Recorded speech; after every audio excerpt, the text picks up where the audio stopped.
Donc, bonjour à tous, j'espère que vous m'entendez bien. Bienvenue sur notre activité ce midi. Alors, je suis Andy Amalis, donc je travaille à l'Hirondelle en tant que conseillère en emploi et aussi animatrice d'activité. Donc, nous avons un partenaire aujourd'hui très important pour nous de vous les présenter. Donc, c'est Concertation Montréal, à qui je vais laisser la parole un peu plus tard, après vous avoir présenté nos services à l'Hirondelle. Donc, sachez également que cette vidéo activité sera enregistrée, que vous pourrez la retrouver sur nos réseaux. Alors, dans un premier temps, donc, on va vous laisser arriver au fur et à mesure. Je vais vous prendre le temps de vous présenter nos services de l'organisme L'Hirondelle. Donc, l'organisme L'Hirondelle est un organisme à but non lucratif, un organisme qui a pour but d'accompagner les personnes immigrantes depuis une quarantaine d'années maintenant à l'accueil et l'accompagnement tant au niveau social qu'au niveau professionnel. Alors, nos services se distinguent en deux services principaux, l'insertion sociale mais aussi l'insertion en emploi. Alors, qu'est-ce qu'on trouve dans l'insertion sociale? Donc, une équipe d'intervenants sociaux de différents pays où vous trouvez différentes langues. Nous pouvons vous accueillir en s'exprimant en différentes langues, mais sachez que leur principales activités est de vous accompagner dans vos démarches administratives pour le remplissage de formulaires au niveau de vos démarches d'immigration, vous référencer au niveau d'instances gouvernementales et provinciales, des services en ligne. C'est aussi vous informer sur les opportunités de logement, vous informer sur le fonctionnement du système bancaire, du système d'impôt québécois. C'est des services en ligne qui vous sont donnés, comme aujourd'hui. Nous vous donnons des services à la fois en individuel, mais aussi en collectif. Donc là, c'est le volet vraiment administratif. On a aussi un volet un peu plus ludique où on vous propose donc des webinaires avec des thématiques différentes, avec des intervenants spécialisés dans leur domaine. C'est aussi des clubs de conversation en ligne pour ceux qui souhaitent développer leur pratique en français avec des bénévoles francophones pour vous aider à mieux pratiquer et apprendre le français. Donc ça, c'est le volet vraiment social. Ensuite, on a le volet d'insertion en emploi où j'interagis avec d'autres membres de l'équipe, où vous avez des conseillers et conseillères en emploi qui accompagnent pour votre stratégie de recherche d'emploi, pour vous aider à faire votre CV, à le bonifier, votre lettre de présentation, vous coacher aussi pour vos entrevues. Évaluer vos besoins, évaluer vos compétences, valoriser vos compétences. C'est aussi l'occasion d'avoir également des jumelages avec un service que nous appelons le programme de mentorat pour vous jumeler avec un expert de votre domaine d'activité.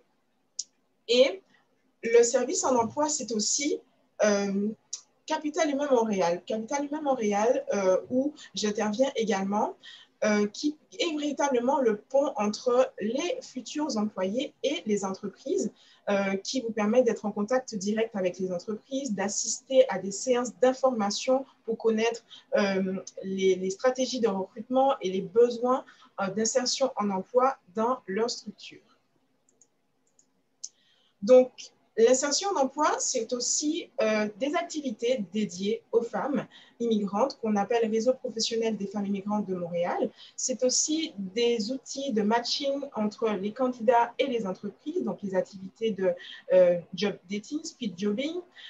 C'est aussi des références en emploi, des activités de réseautage, comme par exemple aujourd'hui, ce midi, des activités qui vous permettent de comprendre comment fonctionne le marché de l'emploi, comment fonctionne le système de gérance au Canada. Donc, je termine en concluant en vous disant que tous nos services sont gratuits et bien sûr, je vous offre la possibilité de nous contacter directement pour en savoir plus. Notre service d'accueil vous donneront les informations et vous référeront aux services que vous souhaitez. Vous avez également notre site internet, www.hirondelle.qc.ca, où vous trouvez toutes nos informations et nous sommes d'ailleurs très, très actifs sur les différents réseaux sociaux. Tout de suite, je laisse la parole maintenant à nos intervenants du jour, donc Nabila Gernati et Philippe Massé, ainsi qu'une autre invitée qui fera un beau témoignage pour vous sur le thème du conseil d'administration. Vous allez en savoir plus sur qu'est-ce qu'un conseil d'administration, quels sont ses enjeux, comment l'intégrer. Donc, merci à tous d'être présents avec nous ce midi. Donc, Concertation Montréal, je vous laisse la parole. Très bien, ben merci beaucoup Andy, merci Mélanie et à Caroline pour l'invitation. Nous sommes très heureux, Philippe Massé, Isabelle Fotzing et moi-même, d'être parmi vous sur l'heure du lunch pour échanger avec vous sur ce qu'est un conseil d'administration, à quoi ça sert et qu'est-ce qu'une implication au sein d'un conseil d'administration pourrait vous apporter dans un parcours professionnel et dans le développement de votre leadership. Alors, dans la programmation, donc, ce midi, voilà.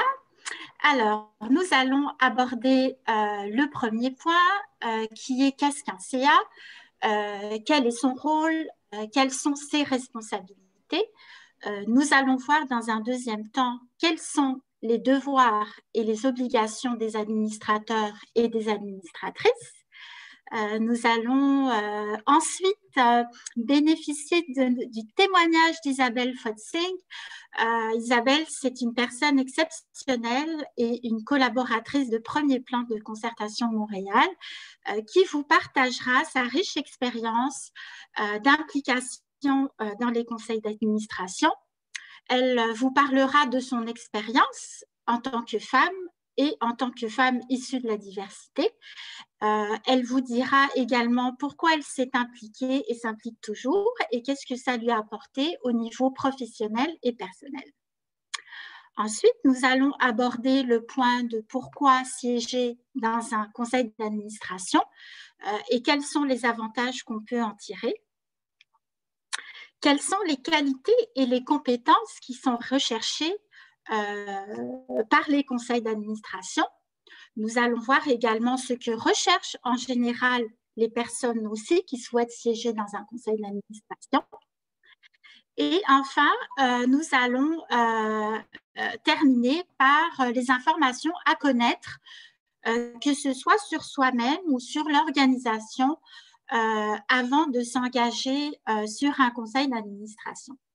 Alors, nous avons prévu une période de questions et d'échanges de 15 minutes avec vous à la fin de la rencontre. Mais sachez que si vous avez des questions d'éclaircissement ou des questions pour lesquelles vous êtes vraiment pressé de nous adresser, ben écoutez, faites-le, il n'y a aucun problème. On est un petit groupe, alors ça nous fera plaisir de répondre aussi au fur et à mesure. Alors, voilà, donc pour justement, avant de démarrer et aussi pour nous permettre de mieux vous connaître, nous allons vous adresser un sondage contenant 3 questions. Alors, on vous laisse quelques temps pour y répondre. Je pense que ça doit être l'autre sondage, celui-là est déjà terminé.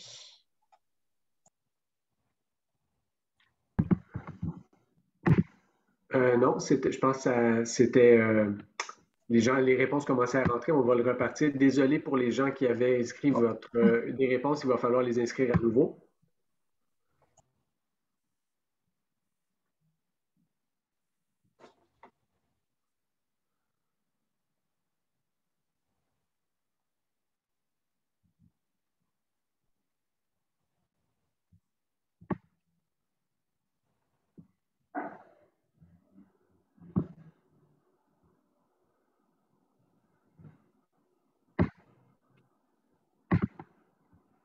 Donc, on voit les résultats à l'écran. Ah, très bien, très intéressant. Donc, 92% des personnes parmi nous sont en emploi.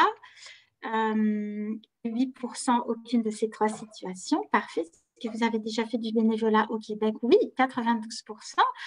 Excellent. Et 8% oui dans leur pays d'origine. Et est-ce que vous avez des connaissances en ce qui concerne les conseils d'administration? Très bien, 8% moyennement, 42 et 50%. Alors, c'est très bien, ça va atteindre les objectifs de la rencontre d'aujourd'hui. Alors, merci pour votre collaboration. Ces réponses aussi vont nous orienter un petit peu durant l'animation de notre rencontre pour voir aussi à quel moment on devrait un peu plus mettre de l'emphase. Alors, voilà, pour débuter la présentation, il me fait plaisir de passer la parole à mon collègue et chef d'équipe, Philippe Massé, qui va vous présenter les 2 premiers points de la programmation, à savoir qu'est-ce qu'un CA et quels sont les devoirs et les obligations des administrateurs et des administratrices. Voilà, Philippe. Merci beaucoup. Merci beaucoup, Nabila. Bonjour, bonjour à vous toutes. Très heureux d'être avec vous aujourd'hui. Donc, on va faire un petit survol sur ce qu'est un conseil d'administration, puis peut-être les raisons qui pourraient vous inciter à rejoindre un CA. Donc, le conseil d'administration, c'est une instance essentielle au sein d'un organisme à but non lucratif, comme c'est le cas de l'Hirondelle. Donc, dans toutes les organisations à but non lucratif, les coopératives, entre autres, au Québec, il doit y avoir un conseil d'administration. Donc, ça fait plusieurs dizaines de milliers de conseils d'administration au Québec qui comptent chacun au moins 3 membres, souvent davantage, 7 ou 9 dans plusieurs cas. Donc, on va vous donner quelques détails. Probablement que vous avez entendu parler de conseils d'administration parfois dans vos pays d'origine. Le cadre légal n'est pas le même d'un pays à l'autre et les façons d'accéder à un conseil d'administration ne sont pas les mêmes également. Donc, c'est important de bien vous renseigner avant de rejoindre un conseil d'administration. Cela dit, c'est une expérience qu'on vous encourage vraiment à vivre et c'est un peu l'objectif de la présentation d'aujourd'hui. Donc, le conseil d'administration et ses membres ont une responsabilité légale face à l'organisation. Donc, s'engager dans un CA, dans la très, très grande majorité des cas, c'est un geste bénévole, mais ça ne veut pas dire que vous n'êtes pas lié à l'organisation et que vos gestes n'auront pas de conséquences. Donc, il faut vraiment s'assurer de bien jouer son rôle, de respecter ses obligations d'administratrice pour vraiment faire les choses dans les règles de l'art. Donc, le conseil d'administration est composé de personnes physiques. Donc, même si l'organisation est composée de membres qui sont eux-mêmes des organisations, si vous êtes membre d'une association locale et à ce titre, vous allez rejoindre un conseil d'administration, vous êtes engagé personnellement. Donc, ce n'est pas votre organisation que vous engagez, mais c'est bien vous-même en tant que personne physique. Donc, ça, c'est important de le savoir.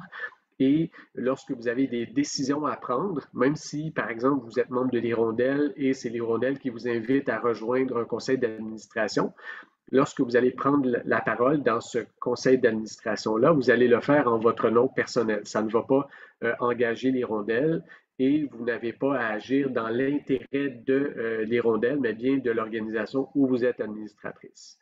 Donc, c'est des subtilités, mais elles sont importantes.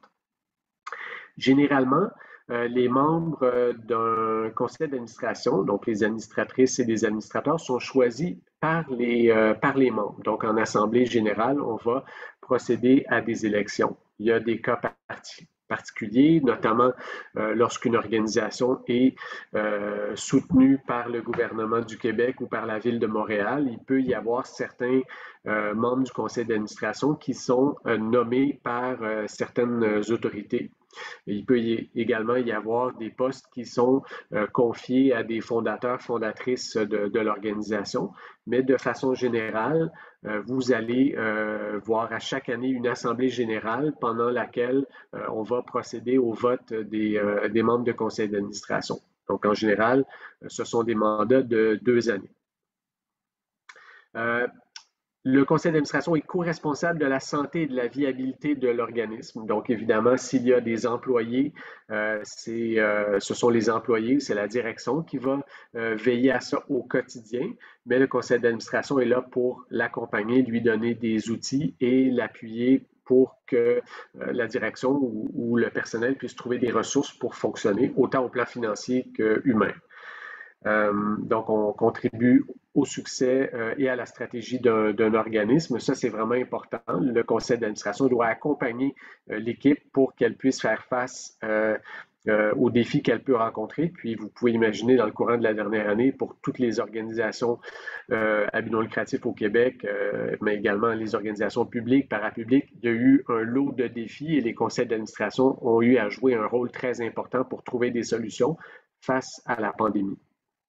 Donc, un conseil d'administration, il y en a dans les OBNL, mais pas nécessairement dans les petites entreprises. Donc, lorsqu'une entreprise est détenue par un ou quelques propriétaires, ils n'ont pas à mettre en place un conseil d'administration. Par contre, une organisation qui gère de l'argent public ou l'argent de donateurs doit avoir un conseil d'administration. C'est une façon d'assurer aussi un certain contrôle et une bonne utilisation des ressources. Donc, au plan juridique, la plupart des organismes à but non lucratif au Québec sont assujettis à la loi sur les compagnies, mais il y a également d'autres organisations qui relèvent du gouvernement fédéral ou de lois particulières, du Code des professions, de la loi sur la gouvernance des sociétés d'État. Donc, il y a beaucoup de cas particuliers, mais en général, la très grande majorité est assujettie à la loi sur les compagnies. Donc, quand vous allez, si jamais vous rejoignez un conseil d'administration, c'est important, on va en parler tout à l'heure, des vérifications à faire, mais justement de savoir au plan légal sous quelle loi l'organisation a été créée et ça peut avoir une incidence sur vos rôles et responsabilités. Donc, quel est le rôle du conseil d'administration? Donc, c'est le grand patron de l'organisation. Donc, c'est une instance qui va gouverner, mais pas au quotidien. Donc, vous êtes là pour prendre des décisions stratégiques. Vous avez des responsabilités fiduciaires. Donc, vous assurez que les ressources sont bien utilisées. Mais un CA va se réunir peut-être 8 ou 10 fois dans l'année à raison de 3 heures par rencontre. Donc, de façon réaliste, en 30 heures de travail, c'est sûr qu'on ne peut pas accomplir le travail qui serait fait par une direction générale. Lorsque l'organisation a des employés, c'est important que les employés soient là pour faire le travail au quotidien, mais le conseil d'administration est là pour apporter son appui. Donc, c'est vraiment un travail stratégique, puis on le verra tout à l'heure, mais les raisons qui peuvent vous inciter à rejoindre un conseil d'administration, c'est peut-être l'occasion de connaître une organisation en prenant un peu d'altitude, en voyant de manière peut-être plus large quelles sont les opérations. Si vous avez un rôle en ressources humaines ou en comptabilité, être dans un conseil d'administration, ça vous permet de voir l'ensemble des facettes d'une organisation, ce que votre emploi au quotidien ne vous permet pas nécessairement de faire. Donc, le conseil d'administration est imputable. Même si on délègue des responsabilités, on ne se départit pas de sa propre responsabilité. Donc, il faut quand même mettre en place des mécanismes d'accompagnement et de contrôle. Et donc, les mandats durent généralement 2 ans. Donc, c'est bien important d'y penser parce que lorsque vous vous engagez dans un conseil d'administration, si au bout de 3 mois ou 6 mois, vous réalisez que ça ne fait pas votre affaire ou ce n'est pas l'expérience que vous aviez imaginé au départ, ben, ce n'est pas nécessairement à votre avantage de quitter tôt, ni pour celui de l'organisation. Donc, même si c'est du bénévolat, même si vous n'êtes pas payé pour faire ce travail-là, il y a une question de réputation également qui entre en ligne de compte. Donc, si vous dites oui au départ lorsqu'on vous invite à rejoindre un CA, il faut prendre ce rôle-là très à cœur. Il faut respecter vos obligations d'administratrice avec beaucoup de sérieux. Donc, idéalement, on reste au moins un mandat et dans plusieurs cas, on peut cumuler des mandats pour faire 4 ou 6 ans parce que ça prend du temps de bien connaître une organisation et faire quelques mandats, ça vous permet d'être plus efficace dans votre rôle d'administratrice. Donc, quelles sont les responsabilités d'un conseil d'administration d'OBNL? Tout à l'heure, là, je le présente de façon un peu plus factuelle, mais Isabelle, à travers son expérience, va pouvoir vous donner un peu plus de vie à tout ça, puis vous donner des exemples plus concrets. Mais le conseil d'administration se porte garant de la mission de l'organisation. Donc, il est là pour s'assurer que l'organisation, au quotidien, respecte les grands principes qui ont amené sa création. Donc, on doit assurer sa pérennité. Ça veut dire de prendre des décisions qui vont permettre à l'organisation de vivre à la hauteur de ses moyens, qui vont lui permettre également de développer des partenariats, de rester d'actualité, d'avoir des activités qui répondent toujours à une demande et qui sait s'adapter au fil du temps. Le conseil d'administration surveille les activités courantes et la conformité.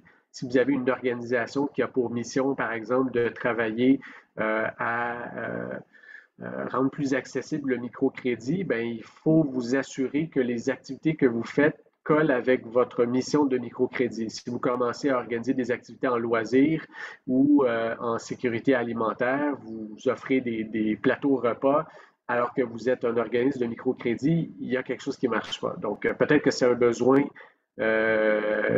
criant d'offrir des plateaux repas, mais si ce n'est pas la mission de l'organisation, vous ne devriez pas faire ça. Soit vous revoyez la mission de l'organisation, ou soit vous référez peut-être vos membres et vos clients vers d'autres organisations qui travaillent dans les secteurs identifiés. Le conseil d'administration doit assurer sa propre relève, donc trouver des gens qui vont par la suite reprendre le flambeau et être aussi administrateurs, administratrices. Embaucher, évaluer et rémunérer la direction générale. Ça peut être également un coordonnateur ou une coordonnatrice. Et il faut le reconnaître, il y a beaucoup d'organismes au Québec qui ne comptent aucun employé. Donc, dans certains cas, on va plutôt parler de gérer une équipe de bénévoles. Le CA, le conseil d'administration, doit adopter le budget annuel, assurer une gestion adéquate des risques, donc notamment si vous travaillez avec une clientèle vulnérable, tout ça, il faut vous assurer que toutes les conditions sont mises en place pour que vos membres, vos clients, vos employés travaillent dans de bonnes conditions. Donc, il faut que le CA pose des questions et s'assure que les mécanismes sont mis en place et respectés. On le voit avec le télétravail actuellement, ça soulève toutes sortes de défis. Quand des gens travaillent à partir de la maison, mais quelle est la responsabilité de l'employeur alors que les gens ne travaillent pas dans ses bureaux? Ce sont des questions que les conseils d'administration doivent aborder. Élaborer et veiller au respect de des politiques du conseil d'administration. Donc, le CA va mettre en place une série de politiques et qui vont lui permettre de voir comment les rôles sont partagés, quelles responsabilités sont déléguées à la direction générale, ça doit être revu périodiquement, et mettre en place et réunir des comités qui vont accompagner le CA, puis faciliter la prise de décision pour éviter d'avoir trop de rencontres de CA qui vont durer trop longtemps. Au niveau des devoirs, donc les grands devoirs, le devoir de diligence, donc on doit donc démontrer que les précautions nécessaires ont été prises. Lorsqu'on a des décisions à prendre, si on n'a pas la capacité au sein du conseil d'administration de faire une analyse poussée, mais on peut aller chercher de l'aide à l'extérieur, que ça touche des aspects légaux, comptables ou autres. Donc, le CA doit faire tout ce qui est en son pouvoir pour prendre de bonnes décisions éclairées, parce que l'impact peut être grand. Si, par exemple, on parlait là, des questions de télétravail, vous avez à mettre en place une politique de télétravail, mais vous n'avez personne au conseil d'administration qui peut préparer cette politique-là, bien, vous avez la possibilité d'aller chercher de l'aide à l'extérieur, un spécialiste RH ou quelqu'un qui va pouvoir vous donner des conseils à ce niveau. Le devoir de loyauté, donc devoir de loyauté, agir avec intégrité et bonne foi au mieux des intérêts de la personne morale. Donc, ce n'est pas votre intérêt à vous. Il faut vraiment, dans certains cas, si vous connaissez, par exemple, une personne qui va être embauchée par l'organisation, il faut vous retirer. Donc, les questions d'éthique sont extrêmement importantes. Et si vous n'êtes pas sûr, par exemple, par rapport à une situation, vous avez la responsabilité de partager cette préoccupation-là avec les autres membres du conseil d'administration. Donc, il y a d'autres obligations qui peuvent entrer en ligne de compte. Donc, on parle de code d'éthique et autres, mais c'est important d'avoir des politiques claires. Puis, avant de rejoindre un conseil d'administration, peut-être de poser des questions à ce niveau-là sur vos devoirs. Maintenant, il y a des choses qui peuvent s'apprendre en cours de route aussi. Là, je vous fais une grosse présentation comprimée ce midi, mais ça peut vous guider également dans les questions que vous aurez à poser lorsque vous rejoindrez éventuellement un conseil d'administration. La confidentialité, un élément extrêmement important aussi. Si vous avez accès à des informations, des renseignements privilégiés, vous ne pouvez pas les utiliser ailleurs qu'au conseil d'administration. Également, toutes les informations qui sont discutées au CA ne doivent pas être partagées. Notamment, si vous êtes en télétravail à la maison, bien, vous devez faire attention qui se trouve dans la pièce avec vous, même si c'est votre conjoint, même si ce sont vos grands-enfants. Bien, les messages, les informations qui circulent devraient être restreintes et ça ne devrait être accessible qu'aux membres du CA. Et donc, devoir de fiduciaire. Donc, on vous confie des ressources et vous avez la responsabilité de vous assurer que ces ressources-là sont bien utilisées, également qu'elles sont utilisées comme il a été convenu avec le bailleur de fonds. Donc, je vais maintenant laisser la parole à Isabelle qui va donner un petit peu plus de vie à ce que je viens de partager, puis on va poursuivre tout à l'heure avec d'autres aspects des questions que vous devriez aborder avant de rejoindre un CA. Donc, Isabelle, je te laisse la parole. Merci beaucoup, Philippe. Philippe a mentionné tantôt qu'il faisait une présentation globale et on pouvait apprendre le reste sur le terrain. Je suis l'exemple vivant de personnes qui ont appris au fur et à mesure. Mais je suis très, très contente d'être avec vous aujourd'hui pour deux raisons. D'abord, merci pour l'invitation à l'Hirondelle et Concertation Montréal. Pour deux raisons, donc. La première, c'est que j'ai beaucoup d'admiration pour les personnes issues de l'immigration, parce que souvent, c'est des parcours qui demandent beaucoup de résilience. Et j'ai beaucoup d'admiration pour les personnes. Et je pense aussi que les conseils d'administration ont beaucoup à bénéficier de personnes avec des profils divers.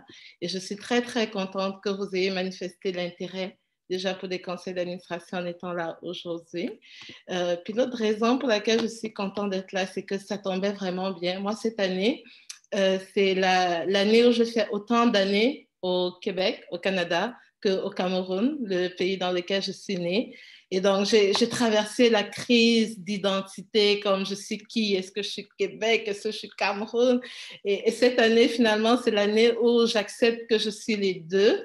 Et mon implication dans les conseils d'administration m'a beaucoup aidée dans ce processus-là parce que finalement, ça m'a apporté le sentiment d'être utile, de contribuer à la société, d'être à ma place finalement. Fait que pour moi, c'est une expérience très, très intéressante et très importante. C'est pour ça que je suis contente d'être là aujourd'hui. Comment j'ai commencé sur les conseils d'administration? Au fond, moi, je suis arrivée, j'étais étudiante. J'ai eu deux poussées de fièvre de conseil d'administration. Donc, la première, c'est quand j'étais étudiante. Donc, je suis arrivée, je ne connaissais personne, comme un point qui venait d'arriver au Canada. Et j'avais le goût de découvrir des gens, de faire des rencontres, de comprendre comment les choses fonctionnaient. Ça s'est fait graduellement, j'ai commencé à m'impliquer beaucoup. Donc, je me suis impliquée sur des comités, dans des associations étudiantes. Et finalement, je suis allée sur mon premier conseil d'administration. Ça, c'était la première poussée de fièvre. Quand j'ai fini les études, j'ai un peu ralenti au niveau de l'implication. Puis, j'ai recommencé quelques années après avoir commencé à travailler parce que je trouvais que je ne me réalisais pas complètement dans ma vie professionnelle. C'était très intéressant. J'ai une formation d'ingénieur. Je travaillais en énergie renouvelable, en technologie. Je faisais des trucs cool, mais il y avait quelque chose qui manquait. Fait que là, j'ai recommencé à regarder du côté des implications, des conseils d'administration. Puis, ce que ça m'a apporté principalement, c'est ça. Ça m'a permis de découvrir d'autres choses, d'explorer mon plein potentiel. Puis, je l'ai mentionné déjà tantôt, de contribuer. Un exemple, j'ai été présidente du conseil d'administration de Chantier Jeunesse. Donc, Chantier Jeunesse, c'est un organisme qui s'intéresse au développement du plein potentiel des jeunes à travers des projets de volontariat. Donc, on organise des projets de bénévolat, de volontariat au Canada et à l'international et on envoie des jeunes sur des chantiers. Ça aide à développer les jeunes et aussi les communautés dans lesquelles ils s'impliquent. Et pour moi, c'est un gros coup de cœur. D'abord parce que le développement du plein potentiel, c'est une valeur qui est intrinsèque à moi, mais surtout parce que j'ai commencé à voir des impacts qu'on avait sur la vie des jeunes. Comme on a développé, j'ai contribué pendant mon mandat au développement d'un nouveau programme d'échange avec le Mexique, par exemple. Puis là, dans mon Facebook, j'ai comme 2000 nouveaux amis mexicains, genre des jeunes qui ont participé au programme, mais qui m'écrivaient des témoignages pour me dire à quel point ça a changé leur vie. C'était une première expérience qu'ils faisaient à l'international en venant travailler avec des jeunes du Canada sur des projets de bénévolat ici. Puis pour eux, c'était une expérience transformatrice. Et pour moi, ça me faisait réaliser que j'avais un impact dans la vie des gens. Et c'est ça qui donne le goût de continuer à s'impliquer. Fait qu'on commence et puis on n'arrête plus, on continue. Donc, au fur et à mesure, je me suis impliquée dans d'autres conseils d'administration. Je fais partie du conseil d'administration de Technoculture Club. C'est un organisme qui milite pour la justice numérique, donc la littératie numérique et la justice numérique. Je fais partie de plusieurs comités aussi, de différents conseils d'administration, parce qu'il y a le conseil d'administration, mais il y a aussi des comités à côté. Donc, pour une implication qui est un peu entre les deux, on peut s'impliquer sur des comités. Donc, ça, c'est moi en bref. J'essaye de ne pas trop parler pour laisser du temps pour les questions. Fait que n'hésitez pas à poser des questions après. Si j'ai des recommandations pour vous, peut-être 3 recommandations. La première, c'est que vous avez une place sur les conseils d'administration. Donc, si jamais vous vous posez la question, oui, vous avez une place. Je connais des gens qui me disent que, mais non, je n'ai pas d'expérience. Avec votre profil, avec votre expérience professionnelle, avec votre parcours, avec votre réseau, avec votre temps, avec votre énergie, vous avez une place. On a besoin de vous sur les conseils d'administration. Fait n'hésitez pas à vous impliquer. La deuxième recommandation, c'est aller à votre rythme. Parce que souvent, quand on est issu de l'immigration, on doit concilier le travail, des fois des retours aux études, avec une vie de famille. On peut en avoir beaucoup. Fait allez avec votre rythme, impliquez-vous tranquillement dans ce qui vous convient. Fait que vous pouvez commencer par du bénévolat simple, des comités, allez-y graduellement, il n'y a pas de pression. Puis la troisième chose, c'est faites ce qui vous passionne réellement. Parce que moi, je suis convaincue que sur les conseils d'administration, on fait des rencontres humaines extraordinaires, mais ça demande qu'on soit authentique. Si c'est une cause qui ne vous intéresse pas, peut-être que vous serez moins dévoué, vous aurez moins d'énergie. Faites des choses qui vous passionnent, choisissez des conseils d'administration qui vous rejoignent réellement. Et là, ça va vous nourrir, puis ça va amener l'expérience à un autre niveau complètement. Puis, je dis 3, mais je vais peut-être ajouter une 4e recommandation. Continuez de faire ce que vous faites déjà, qui est d'aller chercher les ressources et l'information dont vous pourriez avoir besoin pour vous accompagner. Donc, Concertation Montréal, par exemple, est un très, très bon exemple d'organisme qui a des ressources pour vous au niveau des conseils d'administration. Puis, vous allez le voir dans la suite de la présentation. Je vais redonner le flambeau à Philippe ou à Nabila, en tout cas. Mais on se reparle après pendant la période des questions. N'hésitez pas à converser. Oui, ben merci beaucoup Isabelle pour ton beau témoignage. Alors, tu nous disais que ça faisait autant d'années que tu avais vécu au Québec que dans ton pays d'origine. Eh bien, moi aussi, je suis une immigrante. Je suis arrivée au Québec en 2002 et eh bien moi j'ai passé plus de temps au Québec que je n'en ai passé dans mon pays d'origine. Alors voilà, c'est incroyable combien les années passent, elles passent si rapidement. Voilà, alors merci. Je ne sais pas s'il y a des questions de votre côté par rapport à l'intervention d'Isabelle ou à ce qu'a dit aussi Philippe. N'hésitez pas à intervenir aussi maintenant si vous avez des questions. J'essaye de voir s'il y a des mains levées. Non, tout est beau. Oui, Ileana? Il y a Ileana Badino. Je crois que c'est Laura. Oui, Iliana. Iliana, oui. Iliana. Bonjour, merci. Désolée, j'ai arrivé un petit peu en retard, mais je ne sais pas si vous l'avez mentionné, quand on veut intégrer un CA, c'est mieux d'aller où on ne travaille pas ou comme en tant qu'employé, est-ce qu'on peut intégrer un CA ou c'est préférable aller ailleurs? Philippe, est-ce que tu veux répondre à la question? Oui, juste pour être sûr de bien comprendre, c'est de savoir si c'est le conseil d'administration de l'endroit là où vous travaillez ou bien. Oui. Oui. La plupart des organisations, il y a quelques exceptions, mais en général, il n'y a pas d'employés au conseil d'administration, sauf peut-être dans les CPE et dans quelques milieux, mais ça pose des enjeux, ça soulève quelques questions parce que lorsqu'on parle des conditions de travail, les gens doivent quitter le conseil d'administration pendant la discussion. Donc, et ça fait en sorte aussi, comme le CA est le patron de la direction, bien, pendant les rencontres du conseil d'administration, vous êtes comme la patronne de votre directeur ou directrice générale. Donc, ça amène une certaine confusion dans les rôles. Mais moi, je vous dirais sans doute, pour vraiment profiter de l'expérience, c'est sans doute plus facile d'être membre d'un conseil d'administration d'une organisation avec laquelle vous n'êtes pas en contact quotidien. Comme ça, vous avez vraiment toute la latitude pour prendre des décisions, puis vous avez moins d'intérêt en jeu. Merci.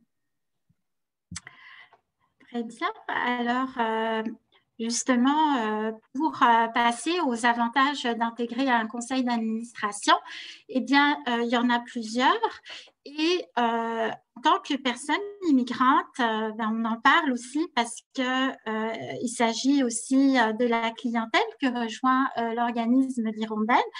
Et ce n'est pas une question qu'on vous a adressée tantôt, mais c'est important de savoir que quand on vient d'arriver, intégrer un conseil d'administration, les premières années de son arrivée, ce n'est pas quelque chose de prioritaire et de très important parce que, comme vous le savez très bien, il y a des étapes qu'il faut franchir au préalable. Quand on arrive, on doit tout d'abord se trouver un logement, acquérir des repères, se familiariser avec le quartier, apprendre à se déplacer. Il faut aussi apprendre la langue dans plusieurs cas. Inscrire, si on a une famille, des enfants, inscrire ses enfants à la garderie ou à l'école et aussi les accompagner dans cette phase de transition. Il faut aussi se familiariser avec le marché de l'emploi, avec le système éducatif au Québec, avec la culture de la société d'accueil. Il faut également se familiariser avec mettre à jour plutôt ses connaissances, parfois effectuer un retour aux études.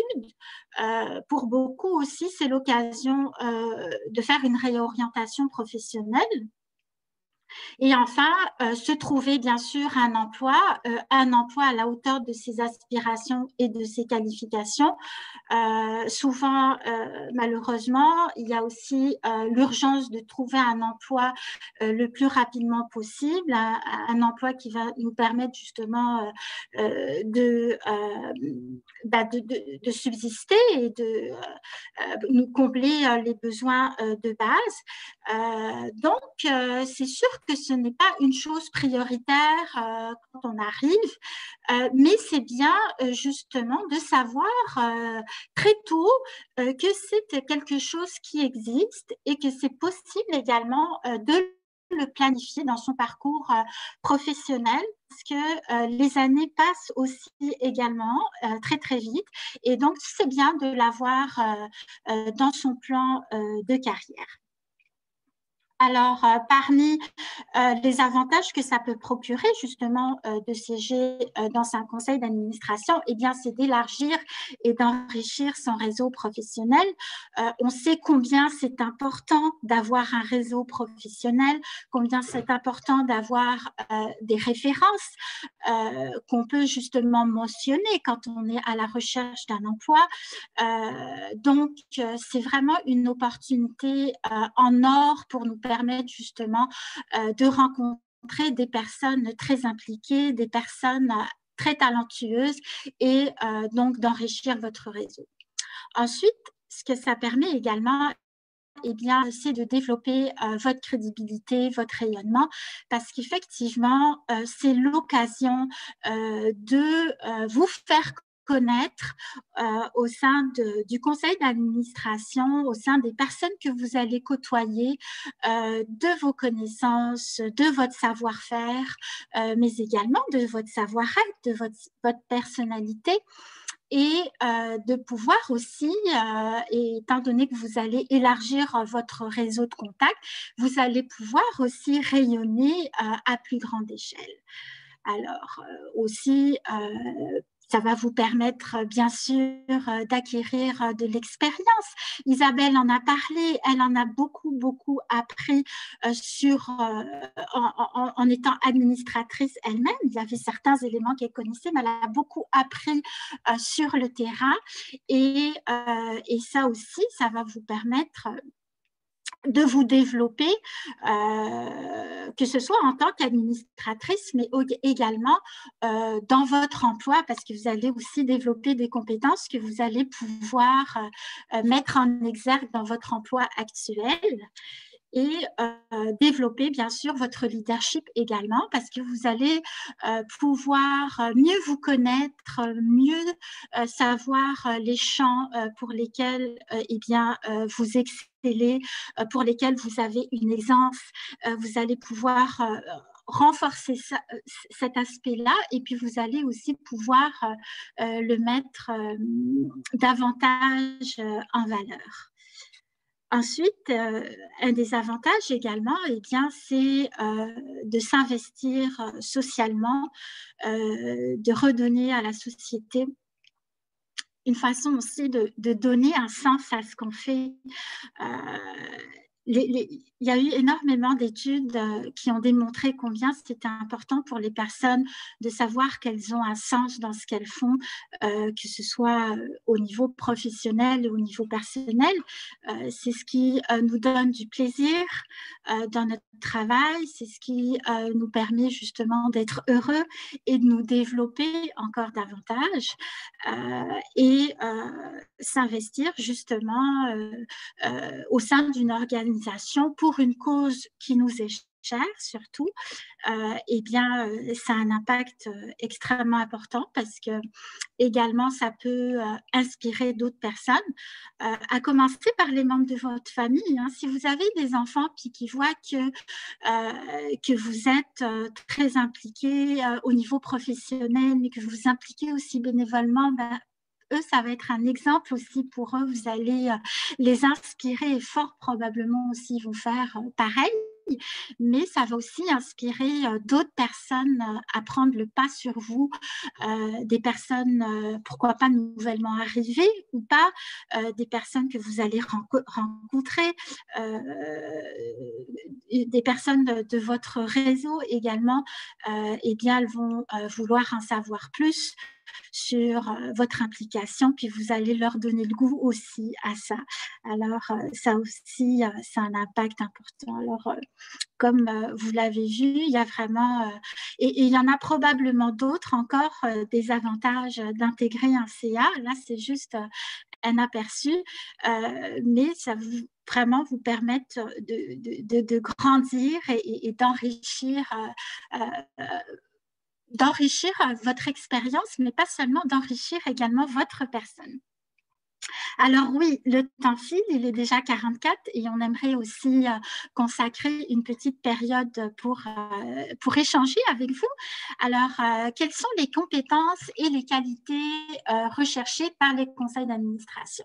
Alors, tout d'abord, ce que recherche, c'est que les personnes comprennent l'organisation, comprennent sa vision, son plan stratégique et son mode de fonctionnement. Auquel cas, si on ne les comprend pas et on n'a pas une vision claire, eh bien, on ne pourra pas nécessairement vraiment s'impliquer et intervenir et participer aux rencontres. aussi, bien sûr, disposer d'une expertise qui va être utile à l'organisation.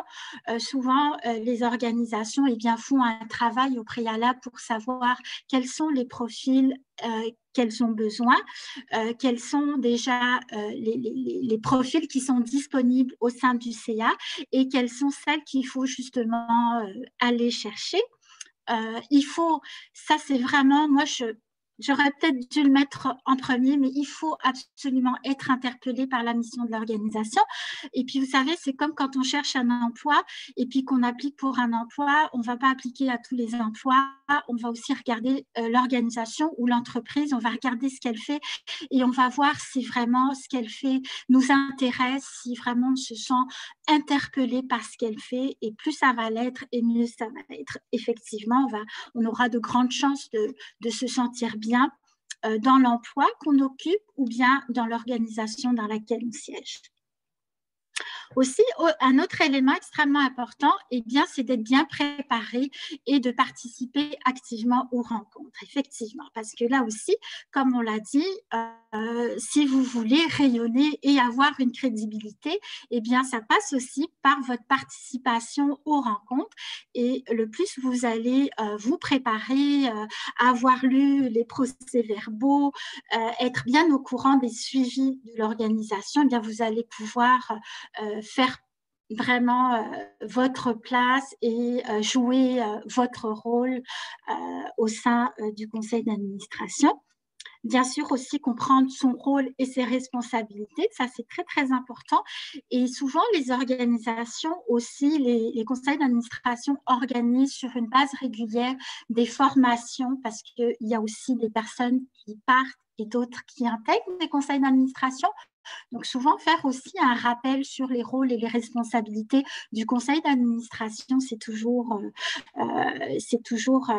apprécié et c'est quelque chose qui est fait aussi de façon fréquente. Et enfin, être accessible et disponible pour contribuer aux travaux du conseil d'administration et aussi de ces comités-là, parce que vous allez aussi avoir la possibilité de vous impliquer dans des comités. Et aussi, donc ça, ce sont les compétences et qualités qui sont recherchées par les conseils d'administration, mais aussi les administrateurs et les administratrices, lorsqu'elles s'impliquent, elles aussi, dans un conseil d'administration, elles sont à la recherche aussi, elles ont des attentes. Et ces attentes-là sont les suivantes. Là, on n'en a mentionné que quelques-unes, mais les personnes apprécient bien évidemment des CA, des conseils d'administration qui sont bien structurés, bien organisés. Ils apprécient lorsque les documents leur sont transmis au moins, je dis, une semaine à l'avance, parce que si c'est trop à l'avance, c'est pas nécessairement un bon timing parce qu'à ce moment-là, on se dit je verrai ça plus tard. Donc, on considère qu'une semaine à l'avance ou du moins pour avoir au moins une fin de semaine pour les considérer, c'est bien. Que les dates de rencontre aussi du conseil d'administration soient planifiées longtemps à l'avance de manière à s'organiser, à les intégrer dans son calendrier et aussi à être reconnus comme des administrateurs ou des administratrices à part entière et que les expertises, le savoir-faire, le savoir-être soient reconnus et aussi utilisés par l'organisation. Alors, voilà, et puis je vais rapidement passer la parole à mon collègue Philippe qui va terminer la présentation sur les informations à connaître avant de s'engager dans un conseil d'administration, avant justement de passer à la période d'échange. Merci beaucoup, Nabila. Donc, je pense que ça fait un beau survol, mais encore là, c'est une question très complexe, tout ça. Donc, vous entamez une réflexion aujourd'hui, puis je vous invite à faire preuve de curiosité, vous informer, aller chercher de l'information et peut-être demander aux gens dans votre entourage qui fait partie d'un conseil d'administration et discuter de leur expérience parce que selon le type d'organisation, selon les gens avec qui vous siégez, l'expérience peut être complètement différente. Je le disais tout à l'heure, plusieurs milliers d'organismes à but non lucratif au Québec qui ont des conseils d'administration. Donc, comment choisir notre conseil d'administration dans ce contexte-là? On le disait, c'est du bénévolat, donc c'est important d'y trouver un certain plaisir puis de vivre une expérience qu'on trouve positive. Donc, mieux vaut être patiente et attendre un peu avant de trouver une belle opportunité que de dire oui à la première occasion, puis peut-être de se retrouver dans une organisation avec laquelle on a peu de choses en commun. Donc, les questions que vous devriez vous poser de façon non exhaustive, mais qu'est-ce que vous aimez faire? Quel type d'organisation ou de mission vous motive? Les causes qui vous interpellent. Donc, si vos enfants, par exemple, sont dans un club sportif, si vous-même avez une passion pour le jardinage, pour l'économie, pour la culture, bien, essayez de trouver une expérience qui colle avec ce que vous avez envie de faire à l'extérieur de vos heures de travail. Au sein de quel type d'organisation vous souhaitez vous impliquer? Est-ce que vous voulez une organisation de taille petite, assez humaine, où les gens se connaissent, ou bien vous cherchez un plus gros défi, une organisation plus complexe? Est-ce que votre emploi vous permet de siéger un conseil d'administration? Donc, dans certains cas, si vous travaillez, par exemple, dans un cabinet d'avocats, d'avocates, et peut-être qu'il peut y avoir des contre-indications parce que si vous êtes dans un CA, il peut y avoir des questions de conflit d'intérêts. Donc, dans le doute, posez des questions. Vous avez combien de temps pour vous consacrer à cette implication? Il y a des conseils d'administration qui peuvent être très demandants parce que l'organisation compte peu d'employés. Donc, il faut poser la question au départ, combien d'heures par mois sont nécessaires pour bien jouer mon rôle d'administratrice et de voir si ça colle. Mais également au niveau du temps, est-ce que vous êtes disponible en journée, en soirée, au moment où se tiennent les rencontres de conseil d'administration? Là, on le fait en virtuel, mais également vous posez la question si les rencontres se font à nouveau dans des bureaux, est-ce que c'est près de chez vous ou bien si vous avez à traverser la moitié de la ville pour aller à une rencontre en soirée? C'est une question qui est légitime. Qu'est-ce qui vous distingue? Donc, quelles sont vos expertises, vos expériences et vos habiletés? Quelle est votre valeur ajoutée? Qu'est-ce que vous pouvez apporter à un conseil d'administration? Donc, c'est important de vous poser la question parce que on veut avoir une équipe complémentaire dans un conseil d'administration. Et on a besoin de sentir qu'on est utile, donc notre contribution, elle est utile lorsqu'on amène quelque chose de distinctif dans un conseil d'administration. Lorsque vous avez vous-même une expérience migratoire, le réflexe est souvent d'aller peut-être dans une organisation comme l'Hirondelle, c'est bien, mais dites-vous que si vous allez dans une organisation où il y a peu de diversité, où il y a peu de perspectives peut-être du côté de l'expérience migratoire ou des personnes issues de la diversité, une organisation qui travaille en employabilité, en logement, en sport et loisirs, peut-être que vous allez amener là-bas quelque chose d'unique qui n'aurait pas été vu par l'équipe en place, donc une contribution unique de votre part. Donc, vérification diligente, encore là, quelques questions rapidement. Puis je précise, la publication, la présentation va vous être envoyée, donc c'est pas nécessaire, j'aurais dû le dire plus tôt peut-être pour limiter la prise de notes, mais vous allez avoir accès aux documents que nous allons partager avec l'équipe de l'Hirondelle. Qui assure la direction générale de l'organisation? Donc, allez faire une petite recherche sur le site Internet. Les personnes qui sont au conseil d'administration à l'heure actuelle, les bailleurs de fonds, de voir également quels sont voir les outils disponibles et vous pouvez les demander également si ces outils-là ne sont pas sur le site Internet pour vous aider à prendre une décision éclairée, voir quelle est la réputation de l'organisation. Donc, on le voit actuellement, tout ça, je lisais hier là, sur Radio-Canada, on parlait là, de, c'est pas un OBNL, mais un producteur de tomates qui, du jour au lendemain, se retrouve avec une réputation ternie parce que on offre apparemment des conditions très difficiles à des travailleurs étrangers. Ben, si ça vient heurter vos valeurs et tout, ben, c'est important de faire une petite recherche, de googler peut-être l'organisation, puis peut-être que vous allez voir qu'il y a des éléments qui sont incompatibles avec vos valeurs et les choses qui sont importantes pour vous. Comment se passe le recrutement? Donc, est-ce que vous devez passer en assemblée générale ou bien est-ce que vous allez être nommé directement au conseil d'administration? Ce sont des questions à poser. Je précise également, on est plusieurs membres de notre équipe, donc Nabila évidemment, Isabelle est une formidable personne ressource. Il y a également parmi les personnes présentes, donc Virginie Quentin-Diarra et Sonia Malik, deux collègues de Concertation Montréal.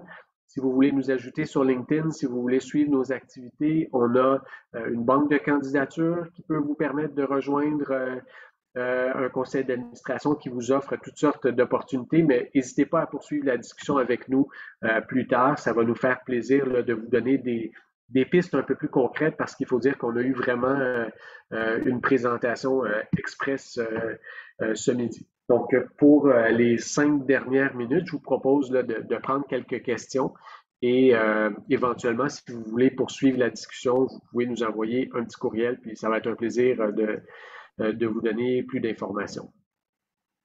Donc, je ne sais pas si certaines d'entre vous ont des questions ou des commentaires, des expériences à partager. J'ai vu une main se lever. Marie-Christine, oui. Oui, bonjour. Tout d'abord, merci pour la présentation. C'était fort intéressant.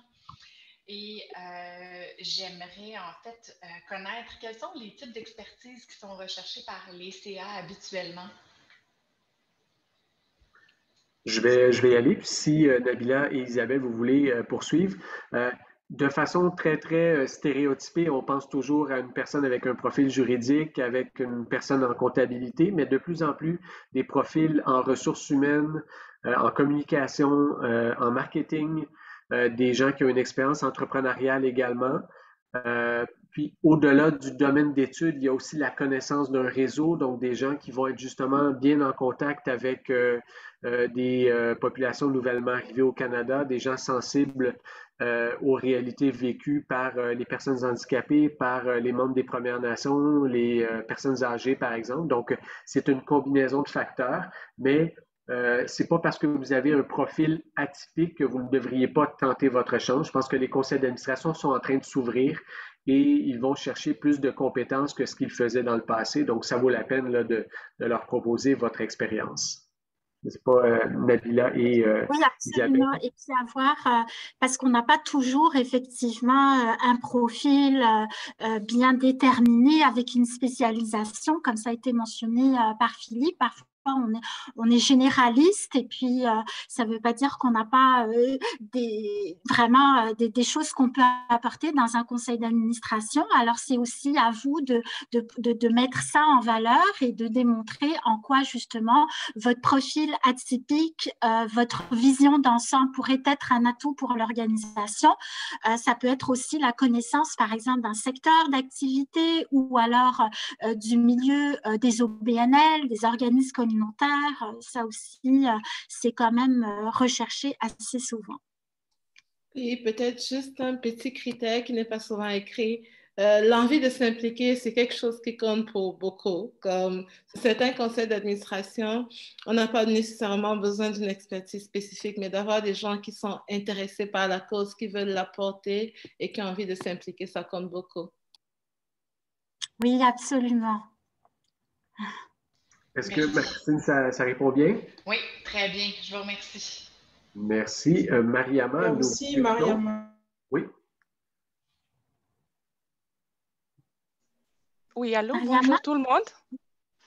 Merci Bonjour. pour la présentation. En fait, moi, je voulais juste savoir, vous avez parlé de pistes. Par où on devrait commencer? Comment on peut être au courant de ce qui est recherché? Si moi, j'aimerais commencer, m'impliquer, où est-ce que je devrais regarder pour connaître les organismes qui cherchent et puis comment vous pouvez nous guider par rapport à ça? C'est quoi le processus? Excellent, merci Mariama pour la question. Ben justement, ma collègue Sonia Malek qui est ici a partagé un lien donc pour avoir plus d'infos, justement être au courant des appels à candidature, des organismes qui souhaitent justement recruter des nouveaux membres dans son conseil d'administration. Alors en vous inscrivant à notre banque de candidature, ça va être vraiment le moyen privilégié d'être informé des organisations qui recherchent et des activités et des formations qu'on organise également. Merveilleux, parfait. Merci. Mariama, également, si vous êtes déjà membre d'une organisation, si vous bénéficiez des services d'une organisation ou vos enfants, par exemple, bien, ça peut être une occasion de poser la question en assemblée générale, par exemple, ou aux dirigeants de l'organisation, dire est-ce que vous avez des besoins au conseil d'administration? Ça m'intéresse parce que vous pouvez soit être membre d'une organisation et rejoindre le CA, ou encore, comme on le fait, nous, avec plusieurs partenaires, de référer des administrateurs ou des administratrices indépendants qui vont apporter leur expertise à une organisation. Donc, il y a plusieurs moyens de rejoindre un CA. OK, parfait. Merci. Voilà, puis il y a eu une question aussi qui nous a été adressée via le chat. Alors, c'est la question de... juste un instant. Georgette qui nous dit donc pour pouvoir être membre d'un CA, d'une association, il faut fortement être un membre ou un bénévole? Pas nécessairement. Disons, dans certains cas, c'est une exigence. Je dirais même dans la plupart des cas. Mais il y a des organisations, par exemple, où vous pouvez arriver à l'Assemblée générale aussi, puis juste avant l'Assemblée générale, prendre vous inscrire. En fait, vous devenez membre à part entière, payez une cotisation de 10 $, puis à ce moment-là, vous êtes admissible au CA. Mais dans d'autres types d'organisations, le membership n'est pas nécessaire. Donc, c'est vraiment ce type d'information-là se trouve dans les règlements généraux. Donc, les règlements généraux, c'est un peu la constitution d'une organisation. Mais je vous invite à poser la question là, aux personnes responsables de l'organisation qui suscitent votre intérêt. Peut-être juste pour compléter, Philippe, même si on n'a pas besoin d'être membre bénévole, ça aide quand même d'être membre bénévole, juste pour avoir une bonne connaissance de l'organisme. On a parlé tantôt de comment il fallait choisir, puis comment il fallait s'assurer que ça correspond à nos valeurs et tout. Donc, des fois, être membre bénévole permet ça. Ou sinon, au minimum, assister, observer une séance de ce conseil d'administration-là pour voir comment ça fonctionne même avant d'intégrer le conseil d'administration. Très bon point.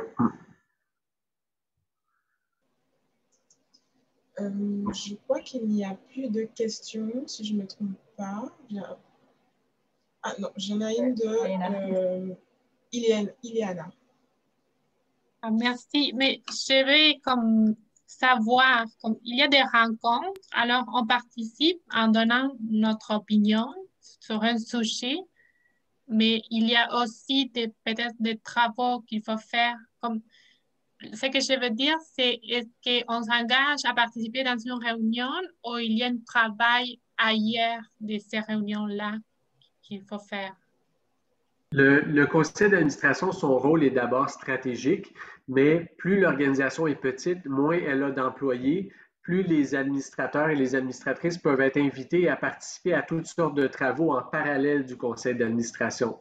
Donc, souvent, ce n'est pas parce que c'est leur rôle, mais c'est parce que le conseil d'administration va développer des idées, proposer des actions et il n'y aura personne pour les mettre en œuvre. Donc, les membres du conseil d'administration vont à la fois avoir des idées, puis ensuite, elles vont travailler à les concrétiser. Mais ce n'est pas le rôle habituel d'un conseil d'administration. Donc, plus l'organisation que vous rejoignez est grande, plus elle est structurée avec beaucoup d'employés, moins vous allez devoir mettre les mains à la pâte. Parce que souvent, dans un conseil d'administration, on dit « nose in, fingers out », donc le nez dedans, mais les mains à l'extérieur, parce qu'on devrait déléguer ses responsabilités à quelqu'un d'autre lorsque c'est possible de le faire. Merci.